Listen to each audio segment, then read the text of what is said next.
El aire espeso del gimnasio Golden Gloves se impregnaba del aroma a sudor y ambición. Las luces fluorescentes parpadeaban débilmente sobre el ring central, donde el sonido metálico de las cadenas que sostenían el saco de boxeo resonaba como un metrónomo desesperado. Era una noche como cualquier otra en el barrio más duro de la ciudad, donde los sueños se forjaban a puñetazos y las pesadillas nacían de una sola derrota. Marco, el Toro Vázquez, flexionaba sus músculos frente al espejo empañado, admirando cada fibra de su cuerpo esculpido por años de entrenamiento obsesivo. Sus ojos oscuros brillaban con una arrogancia que había crecido junto con su reputación. A los 26 años, había conquistado 3 títulos regionales consecutivos, y su ego era tan inflado como su cuenta bancaria era modesta. «Oye, campeón», gritó Raúl, su entrenador, desde el otro lado del gimnasio. «Ya es hora de que bajes de esa nube. El combate de la próxima semana no se va a ganar solo mirándote al espejo». Marco soltó una risa despectiva mientras se acercaba al saco de boxeo. Sus músculos se tensaron como resortes de acero cuando lanzó el primer golpe, un cross directo que hizo que toda la estructura del gimnasio vibrara. Los otros boxeadores pararon sus entrenamientos por un momento, algunos con admiración, otros con envidia mal disimulada. «Raúl, no necesito prepararme tanto para pelear contra estos aficionados», murmuró Marco mientras continuaba golpeando el saco con una precisión mecánica. «Mi próximo oponente ni siquiera debería estar en el mismo ring que yo». El entrenador, un hombre curtido por décadas en el mundo del boxeo, sacudió la cabeza con desaprobación. Había visto muchos talentos perderse en el laberinto de su propia soberbia, y Marco se dirigía peligrosamente por ese mismo camino. Fue entonces cuando la puerta del gimnasio se abrió con un chirrido oxidado, y una figura que parecía haber salido de las sombras de la calle entró lentamente. El hombre era de estatura media, con ropa sucia y gastada, que colgaba de su cuerpo delgado como trapos en un espantapájaros. Su cabello grasiento caía sobre su rostro, ocultando parcialmente unos ojos que brillaban con una intensidad extraña. Sus zapatos, llenos de agujeros, dejaban una huella húmeda en el suelo del gimnasio. Los murmullos cesaron inmediatamente. Varios boxeadores se voltearon para observar al recién llegado, algunos con curiosidad, otros con desprecio apenas disimulado. El contraste entre la apariencia del extraño y el ambiente del gimnasio era tan marcado que parecía una escena sacada de una película surrealista. Marco detuvo su entrenamiento y se giró hacia el hombre, sus labios curvándose en una sonrisa cruel. «¿Qué tenemos aquí?», murmuró en voz alta, lo suficiente para que todos en el gimnasio pudieran escucharlo. «¿Se equivocó de dirección, amigo? El albergue para indigentes está 3 cuadras hacia el norte». El hombre no respondió inmediatamente. En cambio, caminó lentamente hacia el ring central, sus ojos recorriendo cada detalle del gimnasio con una atención que parecía catalogar y evaluar todo lo que veía. Su silencio era más inquietante que cualquier respuesta que pudiera haber dado. Por cierto, mientras esta historia se desarrolla en una ciudad que podría ser cualquier metrópolis del mundo, me encantaría saber de qué ciudad y país nos están viendo ustedes en este momento. Déjenlo en los comentarios mientras continuamos con esta fascinante historia. «Disculpe», finalmente habló el extraño. Su voz era sorprendentemente clara y educada, contrastando dramáticamente con su apariencia. «¿Sería posible utilizar el ring por unos minutos? Puedo pagar por el tiempo». La petición provocó una onda de risas por todo el gimnasio. Marco se acercó al hombre, su imponente figura proyectando una sombra amenazante sobre la figura encogida del extraño. «¿Pagar?». Marco casi se ahogó de la risa. «Amigo, este no es un parque público. Este es un gimnasio serio para boxeadores serios. ¿Tú sabes siquiera lo que es un jab?». El hombre, que más tarde revelaría llamarse Alejandro, mantuvo su postura calmada, a pesar de la humillación pública. «Entiendo que pueda parecer fuera de lugar», respondió con una paciencia que contrastaba sharply con la hostilidad del ambiente. «Pero le aseguro que tengo experiencia en este deporte». «¿Experiencia?». Marco estalló en carcajadas, golpeando el hombro de Alejandro con más fuerza de la necesaria. «¿Dónde?». «Peleando contra las ratas en los callejones». Los otros boxeadores se unieron a las risas, creando un coro de humillación que llenó el gimnasio. Pero Alejandro no se inmutó. Sus ojos, que ahora brillaban con una determinación férrea, se fijaron directamente en los de Marco. «Si tan seguro está de su superioridad», dijo Alejandro con una calma que resultaba inquietante, «¿por qué no me demuestra de qué es capaz?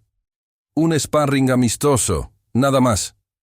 El gimnasio se sumió en un silencio tenso. La propuesta había tomado a todos por sorpresa, especialmente a Marco, quien no esperaba que el indigente aparente tuviera el valor de desafiarlo directamente. Raúl se acercó rápidamente, preocupado por las implicaciones legales de lo que estaba a punto de suceder. «Marco, esto no es una buena idea. No sabemos nada sobre este hombre. Podría haber problemas si resulta herido». Pero Marco ya había tomado su decisión. Su ego, hinchado por años de victorias fáciles y adulación constante, no podía permitir que un vagabundo lo desafiara públicamente sin consecuencias. «Está bien, viejo», dijo Marco, dirigiéndose a Alejandro con una sonrisa predatoria. «Te voy a dar una lección gratuita sobre por qué no debes jugar en las ligas mayores». Alejandro asintió silenciosamente y comenzó a quitarse su abrigo raído. Debajo de la ropa sucia, su cuerpo revelaba una musculatura sorprendentemente definida, aunque no tan voluminosa como la de Marco. Sus movimientos tenían una fluidez y gracia que parecían naturales, como si hubiera nacido para estar en un ring de boxeo. Los preparativos para el sparring improvisado tardaron varios minutos. Raúl, a regañadientes, proporcionó guantes y protectores a ambos hombres, mientras murmuraba constantemente sobre la locura de toda la situación. Los otros boxeadores del gimnasio se congregaron alrededor del ring, algunos grabando con sus teléfonos, anticipando presenciar una masacre unilateral. Marco se colocó en su esquina favorita, la misma donde había celebrado docenas de victorias. Su rutina precombate era un ritual perfeccionado. Saltaba en su lugar, rotaba los hombros y lanzaba combinations al aire con una precisión que demostraba años de entrenamiento especializado. Cada movimiento estaba diseñado para intimidar, para establecer su dominancia incluso antes de que sonara la campana. Alejandro, por el contrario, permanecía casi inmóvil en su esquina. Sus ojos estaban cerrados y parecía estar en un estado de meditación profunda. Su respiración era controlada y rítmica, como si estuviera sincronizándose con algún ritmo interno que solo él podía escuchar. «¿Estás rezando?», se burló Marco desde su esquina. «Espero que sea una oración rápida, porque esto va a terminar muy pronto». Alejandro abrió los ojos lentamente, y por un momento, algo cambió en su expresión. La humildad y la mansedumbre que había mostrado antes se transformaron en algo más profundo, más peligroso. Era como si una máscara hubiera caído, revelando la verdadera naturaleza del hombre que se ocultaba debajo. Raúl tocó la campana con reluctancia, y el combate comenzó. Marco saltó hacia adelante inmediatamente, confiando en su estrategia habitual de abrumar a sus oponentes con una combinación de velocidad y poder. Su primer golpe, un jab izquierdo dirigido directamente a la cara de Alejandro, fue lanzado con toda la fuerza y precisión que había perfeccionado a lo largo de años de entrenamiento. Pero el golpe nunca conectó. Alejandro se movió con una fluidez que desafiaba la física, evadiendo el ataque de Marco con un movimiento tan sutil que parecía que apenas había movido su cuerpo. El jab pasó a centímetros de su cara, cortando el aire donde su cabeza había estado un microsegundo antes. Marco frunció el ceño, sorprendido pero no alarmado. Los oponentes con buena defensa no eran inusuales, y había enfrentado boxeadores evasivos antes. Lanzó una combinación más compleja: jab, cross, hook izquierdo, una secuencia que había noqueado a incontables oponentes en el pasado. Nuevamente, ninguno de los golpes conectó. Alejandro se movía como si pudiera predecir cada ataque antes de que Marco siquiera lo pensara. Sus evasiones eran elegantes, eficientes, sin movimientos desperdiciados. Era como observar a un maestro de ballet interpretando una coreografía mortal. Los murmullos en el gimnasio comenzaron a cambiar de tono. Lo que había comenzado como expectativa de una paliza unilateral se estaba transformando en algo completamente diferente. Los espectadores se inclinaban hacia adelante, sus ojos fijos en el ring, tratando de entender lo que estaban presenciando. Marco, por primera vez en años, comenzó a sentir algo que había olvidado completamente: incertidumbre. Su respiración se volvió más laboriosa, no por el esfuerzo físico, sino por la frustración creciente de no poder conectar un solo golpe contra un oponente que, por todas las apariencias, debería haber sido una víctima fácil. «¿Qué pasa, campeón?», murmuró Alejandro suavemente, su voz apenas audible sobre el sonido de los guantes cortando el aire. «¿Dónde está toda esa confianza que mostraba hace unos minutos?». Las palabras fueron como un gancho directo al ego de Marco. Su rostro se enrojeció de ira y abandonó cualquier pretensión de técnica o estrategia. Comenzó a lanzar golpes salvajes, combinaciones desprolijas alimentadas más por la rabia que por la habilidad. Sus movimientos se volvieron predecibles, sus defensas se debilitaron y su respiración se volvió errática. Alejandro continuaba evadiendo cada ataque con una facilidad que rayaba en lo sobrenatural. Pero ahora, algo más estaba sucediendo. Comenzó a contraatacar. Sus golpes llegaron como susurros de muerte. No eran los haymakers espectaculares que Marco prefería, sino precision strikes dirigidos con una exactitud quirúrgica. Un jab suave a las costillas que hizo que Marco jadeara involuntariamente. Un hook ligero al hígado que envió ondas de dolor a través de todo su cuerpo. Cada golpe era calculado, medido, diseñado no para crear un espectáculo, sino para infligir el máximo daño con el mínimo esfuerzo. Marco retrocedió, sus ojos mostrando por primera vez algo que sus oponentes anteriores nunca habían visto: miedo. No el miedo superficial de perder un combate, sino el terror profundo de enfrentar a alguien completamente fuera de su liga. «¿Quién eres tú?», murmuró Marco, jadeando pesadamente mientras trataba de mantener su guardia alta. Alejandro no respondió inmediatamente. En cambio, continuó su ataque metodical, cada golpe más preciso que el anterior. Era evidente que estaba conteniendo su verdadero poder, jugando con Marco como un gato con un ratón herido. Los espectadores del gimnasio estaban en shock absoluto. Lo que había comenzado como entretenimiento cruel se había transformado en algo mucho más profundo. Estaban presenciando la destrucción sistemática de todo lo que creían saber sobre el boxeo, sobre el poder, sobre las apariencias. Raúl observaba desde la esquina, su rostro pálido de preocupación. Había estado en el mundo del boxeo durante más de 30 años. Había visto a algunos de los mejores peleadores del mundo, pero nunca había presenciado algo como esto. La técnica de Alejandro era perfecta, sus movimientos eran arte en su forma más pura, y su control era absoluto. Marco lanzó un último ataque desesperado, poniendo todo su peso y fuerza restante detrás de un uppercut, dirigido al mentón de Alejandro. Era un golpe que había terminado combates profesionales, un movimiento que había sido su arma secreta durante años. Alejandro lo atrapó. Literalmente atrapó el puño de Marco en su guante, deteniéndolo completamente en el aire. Por un momento que se sintió como una eternidad, los dos hombres permanecieron inmóviles, conectados por el puño capturado. «Suficiente», dijo Alejandro suavemente, soltando el puño de Marco y dando un paso hacia atrás. Marco se desplomó en el suelo del ring, no por un golpe knockout, sino por el agotamiento mental y físico de enfrentar a algo que estaba completamente más allá de su comprensión. Sus hombros temblaron mientras las lágrimas de frustración y humillación corrían por sus mejillas. El gimnasio estaba en silencio absoluto. Nadie sabía qué decir, qué hacer, o incluso qué pensar sobre lo que acababan de presenciar. Alejandro se acercó a Marco, quien seguía sentado en la lona, su orgullo destrozado en pedazos irreparables. «Marco», dijo suavemente, su voz ahora cargada de una gentileza que contrastaba dramáticamente con la demostración de poder que acababa de exhibir.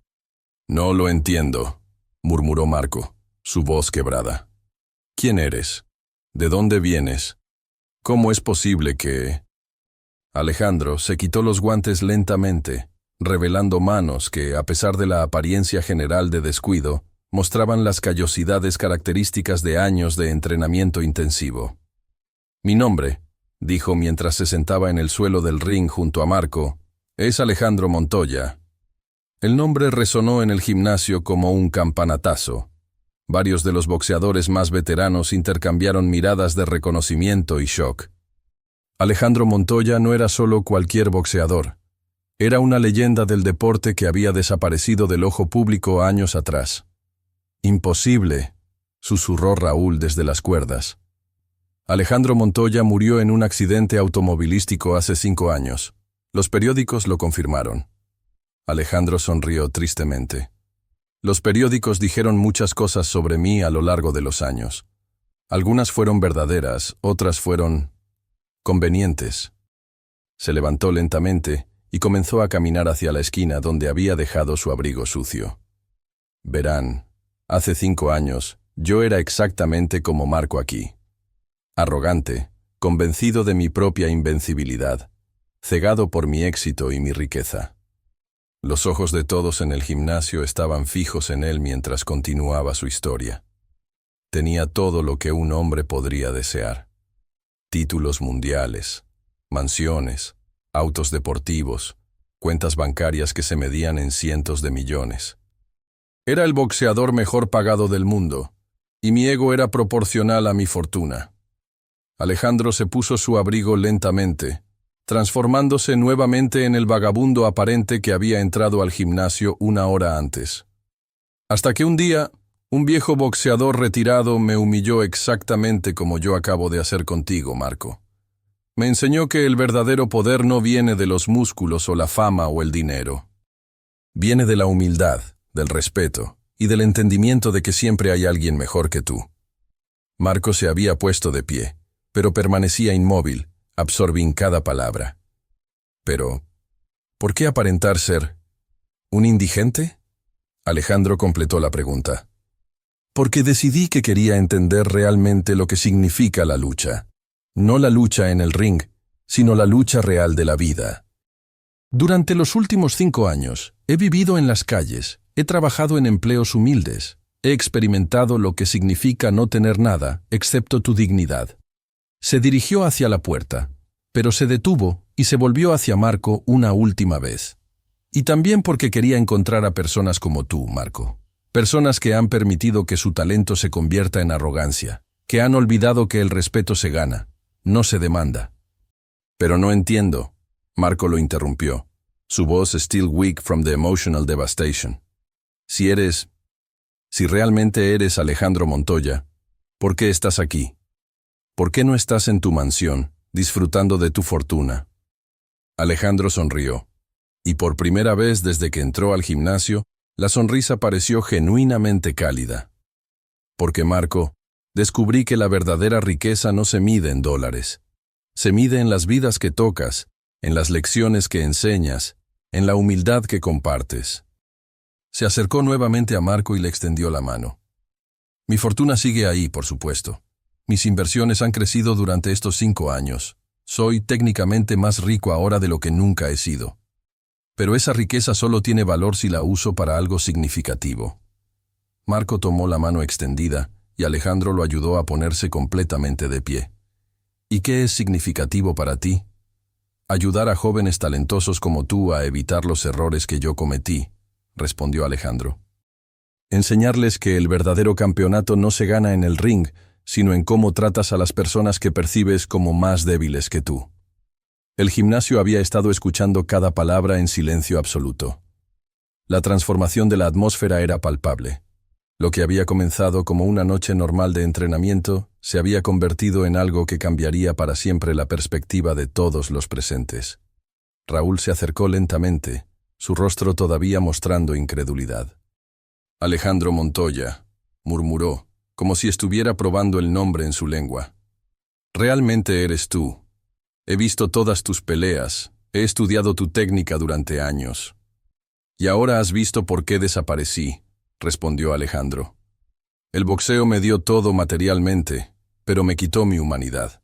Necesitaba encontrarla de nuevo. Marco, quien ha estado procesando todo lo que había escuchado, finalmente habló. ¿Cómo puedo cambiar? He sido arrogante durante tanto tiempo que no sé si sé cómo ser diferente. El primer paso, dijo Alejandro colocando una mano en el hombro de Marco, es reconocer que necesitas cambiar. El segundo paso es recordar por qué comenzaste a boxear en primer lugar. Marco pensó por un momento, sus ojos perdidos en memorias distantes. Comencé porque quería proteger a mi hermana menor de los matones del barrio. Quería ser lo suficientemente fuerte para que nadie pudiera lastimar a las personas que amo. ¿Y cuándo fue la última vez que protegiste a alguien más débil que tú, en lugar de intimidarlos? Preguntó Alejandro suavemente. La pregunta golpeó a Marco como un uppercut directo al alma. No podía recordar un solo momento en los últimos años donde hubiera usado su fuerza para proteger en lugar de dominar, para ayudar en lugar de humillar. Exactamente, dijo Alejandro, viendo la realización en los ojos de Marco. El poder sin compasión es solo bullying glorificado. Caminó hacia la puerta nuevamente, pero esta vez Marco lo siguió. Espera, dijo urgentemente. ¿Cómo puedo encontrarte? ¿Cómo puedo aprender de ti? Alejandro se detuvo en el umbral de la puerta y sonrió. No necesitas encontrarme, Marco. Solo necesitas ser la clase de persona que te haría sentir orgulloso encontrar. Pero tu fortuna, tu conocimiento, tu técnica, podrías enseñarme tanto. Ya te he enseñado la lección más importante, respondió Alejandro. Todo lo demás son solo detalles. Comenzó a alejarse, pero then turned back one more time. Ah, y Marco, dijo, reaching into his dirty coat and pulling out a simple business card. Si realmente quieres cambiar, si realmente quieres aprender lo que significa ser un campeón de verdad, ven a esta dirección mañana por la mañana. Pero ven preparado para trabajar, y ven preparado para ser humillado muchas veces más antes de que esto termine. Marco tomó la tarjeta con manos temblorosas. Era simple, blanca, con only an address printed in elegant letters. No había nombre, no había título, solo una dirección en una parte de la ciudad que Marco never había visitado. ¿Y si no puedo hacerlo?, preguntó Marco, su voz barely above a whisper. ¿Y si soy demasiado arrogante, demasiado set in my ways? Alejandro consideró la pregunta cuidadosamente antes de responder.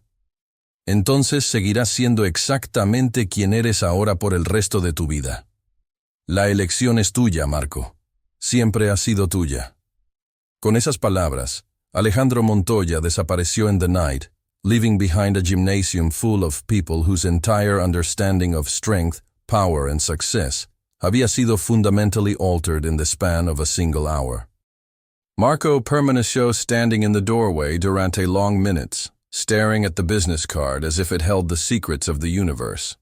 Around him, the other boxers comenzaron slowly to resume their training, but the atmosphere had changed permanently.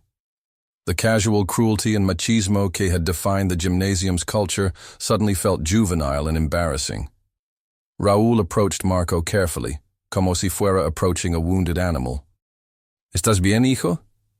Marco looked up, his eyes red but determined. No, he said honestly. No estoy bien, pero creo que por primera vez en años puedo llegar a estarlo. That night, Marco didn't sleep. Instead, he sat on his apartment balcony, looking out over the city lights and thinking about everything that había transpired. The business card sat on the table beside Elle, seeming to glow in the moonlight con possibilities he had never imagined. He thought about his sister, who he barely spoke to anymore because Habia become too proud to visit their old neighborhood. He thought about the young boxers at the gymnasium who looked up to him and how his example might be shaping them into the same kind of arrogant bully he had become. He thought about all the opponents he had defeated, not just in the ring, pero también in his mind, dismissing them as inferior before they even had a chance to prove themselves. For the first time in his adult life, Marco Vasquez felt genuinely ashamed of the person he had become. When morning came, he was standing outside the address on the business card, ante de que the sun had fully risen. The building was not what he had expected. Instead of a mansion or a luxury training facility, it was a modest community center in one of the city's poorest neighborhoods. Children were already playing in a small playground nearby, their laughter echoing off the walls of surrounding tenements. Alejandro appeared as if materialized from the morning mist, but now he was dressed in simple but clean training clothes. His transformation was remarkable. Without the dirt and grime, he looked like the world-class athlete he truly was, though there was something in his eyes that was deeper and more profound than any championship Marco had ever seen. "Llegaste," said Alejandro, and there was genuine surprise in his voice.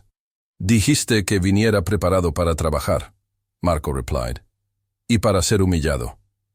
Alejandro smiled. He gestured for Marco to follow him inside.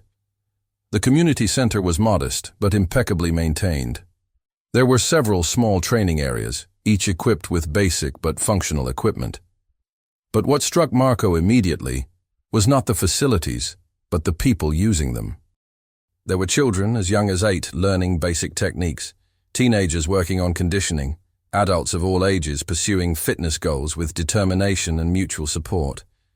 What was most remarkable was the atmosphere of respect and encouragement that permeated every interaction.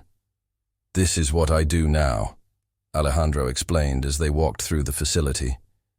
"I use my fortune to provide free training and mentorship to anyone who wants to learn, regardless of their background or ability to pay." Marco watched a teenage girl helping a younger boy with his stance, patiently correcting his form with encouragement rather than criticism. In the corner, an elderly man was working with a heavy bag, each punch thrown with focused determination despite his obvious physical limitations. "But why?" Marco asked. "You could have anything. You could train world champions, make millions more." "I tried that," Alejandro replied simply. "It made me rich, but it also made me empty. This," he gestured around the community center, "this makes me whole." They entered a small office in the back of the building. The walls were covered not with championship belts or trophies, but with photographs of community members, thank you letters from families, and certificates of appreciation from local organizations. "Your real training starts now," Alejandro said, sitting behind a simple desk. "But understand, Marco, that what I'm offering to teach you has nothing to do with boxing technique. You already know how to fight. What you need to learn is why to fight." Over the following weeks, Marco's education began in earnest. But it was unlike any training he had ever experienced. Instead of focusing on power and aggression, Alejandro taught him about control and responsibility. Instead of emphasizing victory over opponents, the lesson centered on victory over his own worst impulses. His days began not in a boxing ring, but working alongside community members on improvement projects. He helped repair playground equipment, painted walls, and assisted with after-school programs. The physical work was demanding, but the mental adjustment was even more challenging. For the first time in years, Marco was surrounded by people who had no idea of his boxing reputation. To them, he was simply another volunteer, and his worth was measured not by his athletic achievements, but by his willingness to contribute to the common good. The children, in particular, presented a unique challenge to his reformed ego. They were honest in a way that adults rarely were, quick to call out selfishness or arrogance, but equally quick to offer genuine affection to those who earned it through kindness and patience. "You're getting better," Alejandro observed one afternoon as they watched Marco help a group of children practice basic combinations. "Last week, you would have corrected that boy's form by showing him how much better you were. Today, you found a way to teach him that made him feel capable." Marco reflected on the observation. It was true, his approach to teaching had evolved dramatically. Instead of demonstrating his superiority, he focused on building confidence in his students.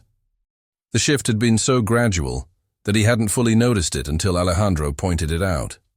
"It's strange," Marco admitted. "I thought that being better than other people was what made me valuable. But helping them become better seems to make me feel more valuable than winning ever did." "And that," said Alejandro, "is the difference between being a champion and being a winner. Champions inspire others to reach their potential. Winners just defeat them."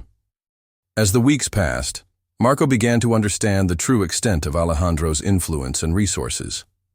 The community center was just one of dozens of facilities that Alejandro funded around the world. His business empire, built during his boxing career and grown through shrewd investments, generated enough income to support educational programs, healthcare initiatives, and community development projects on a global scale.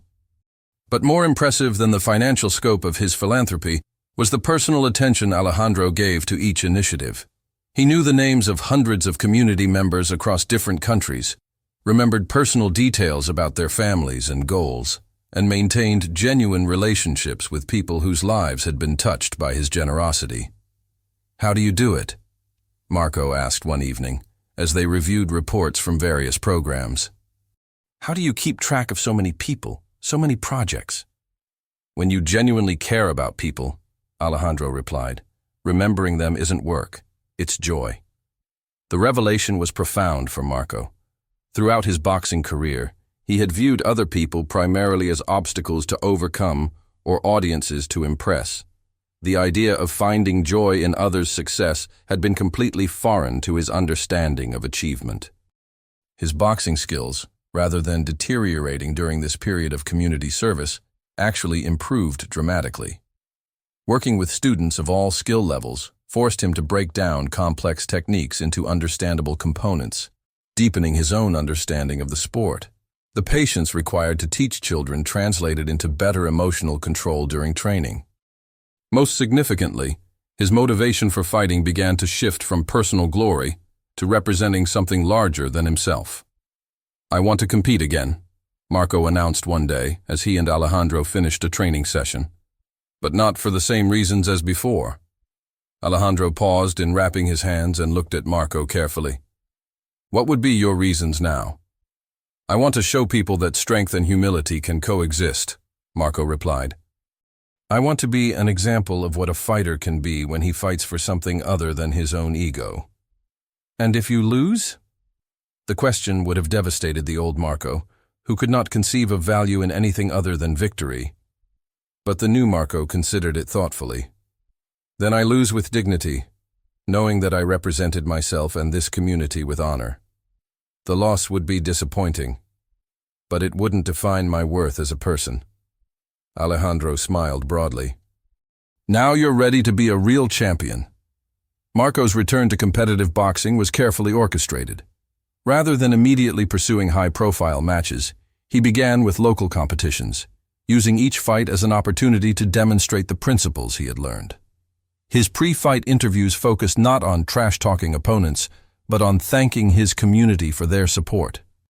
His post-fight behavior, win or lose, emphasized respect for his opponents and gratitude for the opportunity to compete.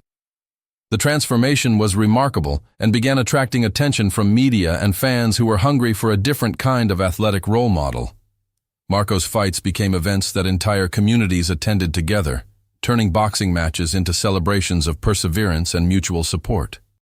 6 months after his humiliation in the Golden Gloves gymnasium, Marco found himself preparing for the biggest fight of his transformed career. He had been offered a match against Viktor the Destroyer Petrov, the current world champion, and a fighter whose reputation for ruthlessness both in and out of the ring was legendary. The contrast between the two fighters could not have been more dramatic. Viktor represented everything that Marco had once been: arrogant, dismissive of opponents, and motivated purely by personal aggrandizement. The media had latched onto the narrative of the reformed champion versus the destroyer, and anticipation for the fight had reached fever pitch. "Estás nervioso?" Alejandro asked, as they sat in the quiet of the community center the night before the fight. Around them, dozens of community members were putting finishing touches on banners and signs of support that they would carry to the arena. "Strangely, no," Marco replied honestly. "A year ago, I would have been consumed with anxiety about my reputation, my ranking, my future earning potential. Now, I'm just grateful for the opportunity to show people what we've learned here." The old Marco would have spent the weeks leading up to the fight studying videos of Viktor's weaknesses, developing strategies to exploit his opponent's vulnerabilities, and psyching himself up with visualization of victory. The new Marco had spent that time visiting schools, talking to young people about the importance of respect and perseverance, and raising funds for community programs. "Victor has been saying some pretty harsh things about you in the media," Alejandro mentioned, scrolling through recent interviews on his tablet. "He's calling you soft, claiming that your community work has made you weak." Marco shrugged. "He's entitled to his opinion. His words say more about him than they do about me." The response would have been impossible for the old Marco, who would have responded to such provocations with escalating verbal warfare. The new Marco understood that his opponent's attempts at psychological manipulation were symptoms of the same insecurity and fear that had once controlled his own behavior. Fight night arrived with all the spectacle that modern boxing could provide. The arena was packed beyond capacity, with thousands more watching on screens set up in community centers around the world. What made this event unique was not just the clash of fighting styles, but the clash of philosophies it represented. Victor's entrance was a carefully choreographed display of intimidation and excess. Pyrotechnics exploded around him as he made his way to the ring, his entourage of handlers and hangers-on, projecting an image of invincibility and superiority. His pre-fight ritual included aggressive posturing toward Marco's corner and dismissive gestures toward the crowd. Marco's entrance was entirely different. He walked to the ring accompanied by children from the community center, elderly volunteers who had become his training partners, and Alejandro, who carried himself with the quiet dignity of someone who had nothing left to prove. There were no fireworks or theatrical displays, just a genuine smile and waves of appreciation toward the crowd. The contrast was stark and immediately apparent to everyone in attendance. This was not just a boxing match. It was a referendum on what kind of strength society should value. In his corner before the fight began, Marco was surrounded not by the typical entourage of professional handlers, but by people who had become family during his transformation. Mrs. Rodriguez, the 70-year-old grandmother who managed the community center's breakfast program, offered him a simple blessing. Tommy, the 12-year-old who had become Marco's most dedicated student, handed him a handmade good luck charm. "Remember," Alejandro said quietly as he applied Vaseline to Marco's face, "you're not fighting Victor tonight. You're fighting the person you used to be. Show the world what you've learned about real strength." The bell for the first round rang, and Victor immediately charged forward with the aggressive style that had made him champion. His strategy was clear: overwhelming force designed to intimidate and demoralize his opponent, before technical skill became a factor. But Marco had learned patience during his months of community service. Instead of meeting aggression with aggression, he used defensive techniques that Alejandro had taught him, absorbing Victor's initial assault while studying his patterns and rhythms. Victor's frustration was evident by the end of the first round. His all-out attack had failed to produce the quick knockdown he had expected, and Marco's calm demeanor suggested that the psychological warfare that had worked against previous opponents was having no effect. "What's wrong with you?" Victor hissed as they returned to their corners. "Fight back, you coward." Marco didn't respond. He had learned that engaging with taunts and provocations only served to escalate conflict unnecessarily. Instead, he listened to Alejandro's tactical advice and accepted water and encouragement from his corner team. The second round saw Victor's strategy begin to backfire. His early aggression had expended significant energy without achieving its intended psychological impact. Marco, meanwhile, began to implement the counter-attacking strategies he had developed, using Victor's momentum against him with perfectly timed responses. Each of Marco's successful techniques was met with explosive cheers from sections of the crowd that had never seen boxing as anything more than sanctioned violence. They were witnessing something unprecedented, a fighter who seemed to grow stronger through restraint rather than aggression. By the middle rounds, the dynamic of the fight had shifted completely. Victor's frustration had escalated into desperation, causing his technique to deteriorate and his defenses to become sloppy. Marco, meanwhile, seemed to find another gear, his combinations becoming more precise and powerful as the fight progressed. But what was most remarkable was Marco's behavior between exchanges. When Victor stumbled after a particularly effective combination, Marco stepped back and waited for him to regain his footing rather than pressing his advantage. When Victor's mouthpiece was knocked loose, Marco immediately signaled to the referee instead of continuing his attack. These gestures of sportsmanship, rather than being seen as weakness, electrified the crowd. They were witnessing a demonstration of strength that went beyond physical prowess, a kind of moral courage that transcended the sport itself. In the 8th round, Victor made a crucial mistake. Exhausted and frustrated by his inability to break Marco's composure, he threw a wild overhand right that left him completely off balance. Marco could have ended the fight with a devastating counter, but instead chose a controlled body shot that dropped Victor to the canvas without causing unnecessary damage. As Victor struggled to get back to his feet before the 10 count, something extraordinary happened. Instead of celebrating his dominant position, Marco walked to a neutral corner and began applauding his opponent's effort to continue fighting. The gesture was so unexpected, so contrary to every boxing convention, that the entire arena fell silent for a moment before erupting in the loudest ovation in the venue's history. Victor managed to beat the count, but the fight was effectively over. His spirit had been broken not by Marco's physical attacks, but by the demonstration of a kind of strength he had never encountered and didn't understand how to combat. The final rounds were a formality.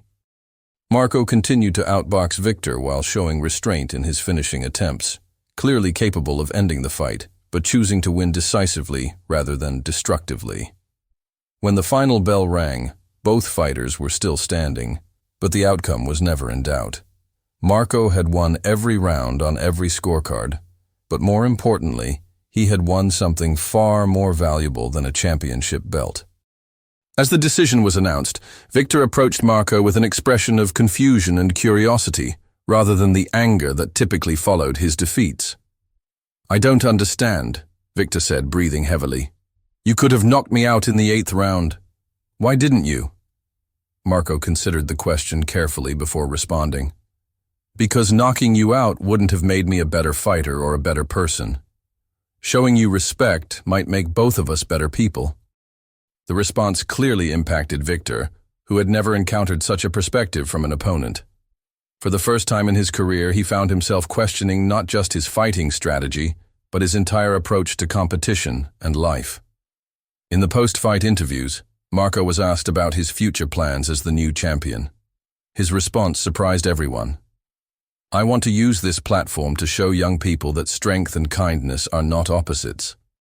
I want to prove that you can be competitive without being cruel, that you can pursue excellence without destroying others." The interviewer pressed him about potential future opponents and defense of his title. "Those decisions will be made based on what serves the sport and the community best," Marco replied. "This belt doesn't belong to me. It belongs to everyone who believes that athletics can inspire us to be better people." Months later, Marco's championship reign had transformed not just his own life, but the culture of boxing itself. His fights had become family-friendly events that attracted audiences who had never been interested in the sport. His training sessions at the community center had become pilgrimage sites for athletes from around the world who wanted to learn about his approach to competition.